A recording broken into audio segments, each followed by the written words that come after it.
Halo Om Tante Online, welcome back to my channel. Kali ini aku sharing ide bermainnya Farzana seminggu terakhir ini. Temanya adalah tanaman dan sayuran. Tanpa basa-basi, yuk kita lihat videonya.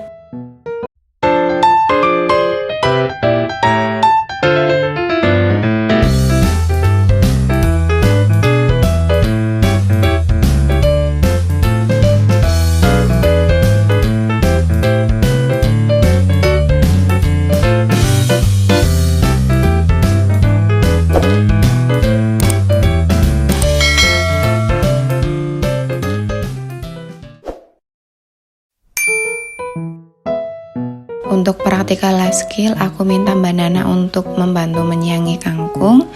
Di sini Mbak Nana dapat banyak stimulus ya, di antaranya stimulasi motorik di tangannya, melatih kekuatan tangan, melatih fokus. Kita sekaligus mengenalkan ya bagian-bagian kangkung. Ada akarnya, ada batangnya, ada daunnya, kemudian teksturnya seperti apa. Kemudian yang menciptakan kangkung itu siapa? Tentunya kita memasukkan unsur tauhid di sini ya, bahwa setiap sayuran yang kita makan itu semuanya adalah ciptaan Tuhan. Kita jangan lupa juga untuk mengajak anak untuk meraba langsung tekstur akarnya seperti apa.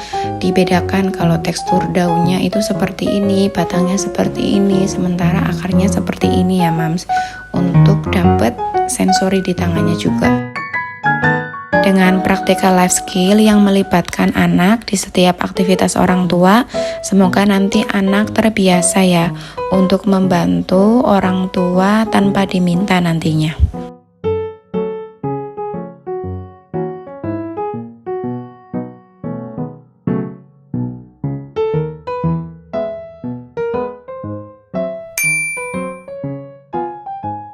Untuk area seni, ini aku ngambil daun-daunan di sekitar rumah.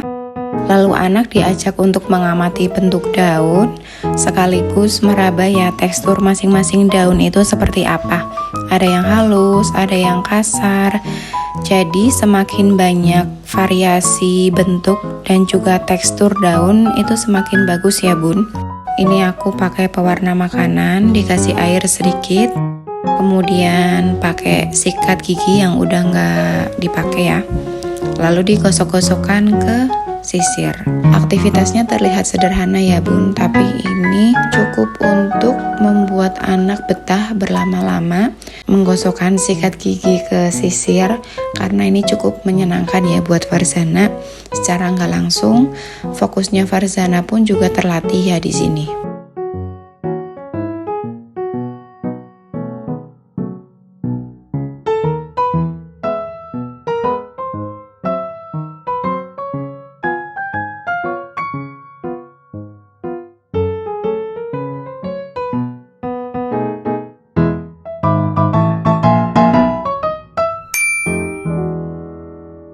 Untuk area matematika ini aku pakai tempe.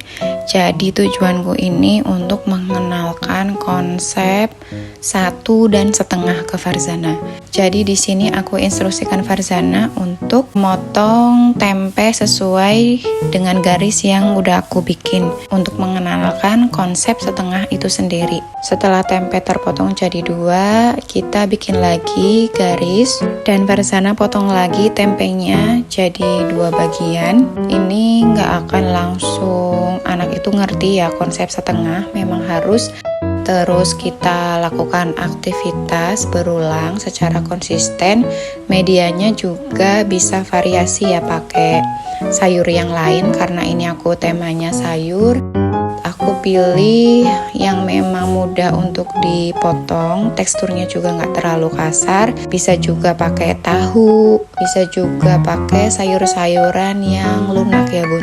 Untuk pisaunya ini aku pakai pisau makan, jadi kalau untuk ketajaman nggak setajam pisau dapur ya, tapi juga tetap dia bisa untuk memotong benda-benda lunak. Jadi cukup aman, tapi juga masih bisa untuk aktivitas anak. Untuk motorik ini aku ajak Mbak Nana untuk membuat air berwarna kuning. Jadi yang pertama kita lakukan mengamati bentuk kunyit, tekstur kunyit itu seperti apa, kemudian aromanya juga seperti apa.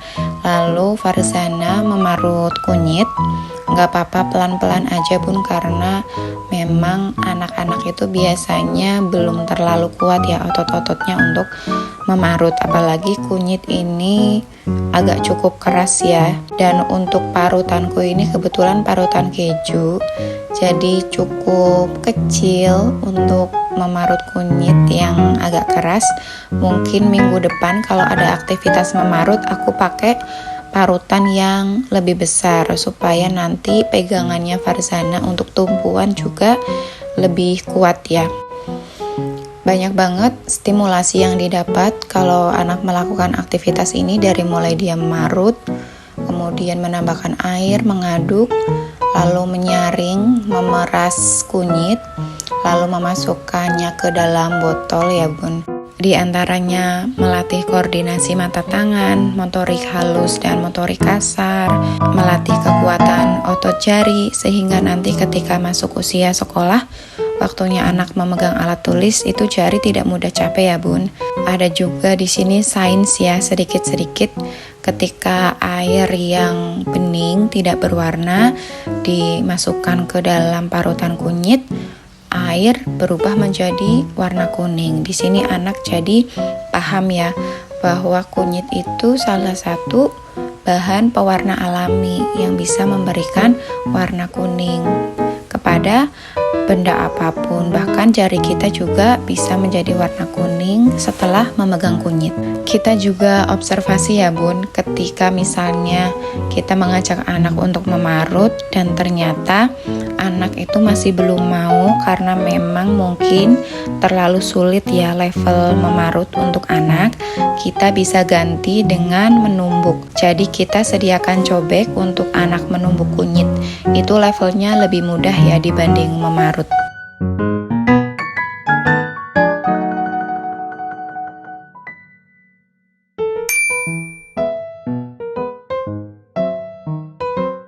Untuk area sensorik aku pakai biji kacang hijau dan juga kacang tanah. Ini aku bentuk gambar pohon. Nanti biasa ya Farzana sudah tahu prosedurnya, dan di sini dia menikmati prosesnya alhamdulillah sampai selesai. Ini sensasi baru ya, karena biasanya dia pakai beras dan ini pakai biji-bijian. Insya Allah minggu depan juga aku pakai biji-bijian yang berbeda, biar tangannya Farzana bisa merasakan lebih banyak variasi bentuk, warna, ukuran, dan juga tekstur dari biji-bijian yang bermacam-macam ya bun.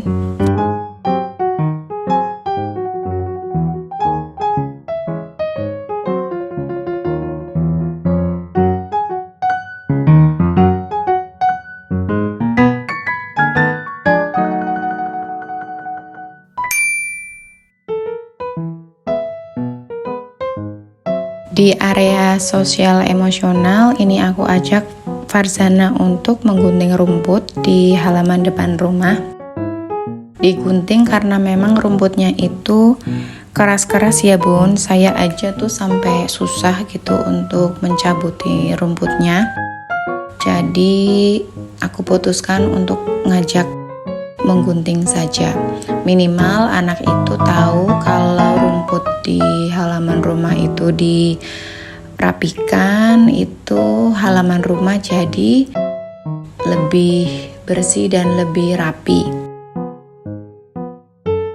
Dan gunting yang aku pakai di sini gunting yang biasa untuk main Farzana ya. Jadi memang ukurannya disesuaikan sama jarinya anak supaya nggak kesulitan ketika menggunting rumput. Di sini anak dilatih ya untuk lebih peka ya terhadap kondisi lingkungannya, dan juga menumbuhkan rasa senang membantu orang tua dan juga orang lain ya bun.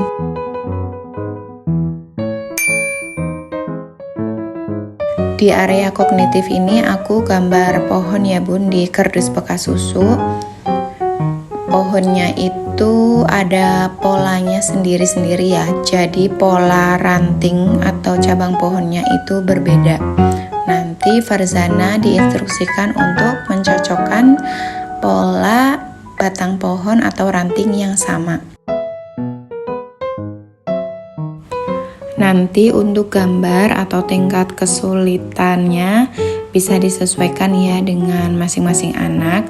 Untuk tahap awal bisa dimulai dengan pola ranting yang simpel-simpel aja bun. 1 cabang, 2 cabang, 3 cabang gitu. Jadi percabangannya itu belum terlalu banyak supaya anak juga bisa menikmati permainan, tidak terlalu memberatkan.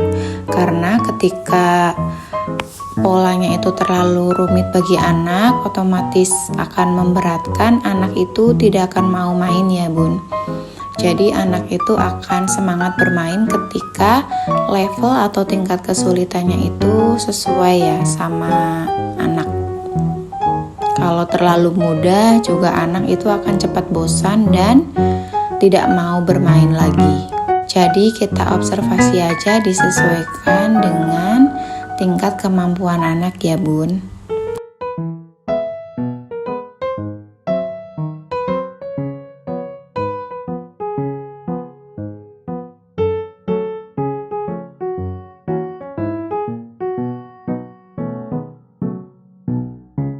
Oke, sekian dulu ide bermain kali ini. Terima kasih banyak om tante semua yang sudah menonton videonya sampai akhir. Sampai jumpa di video ide bermain selanjutnya. Assalamualaikum.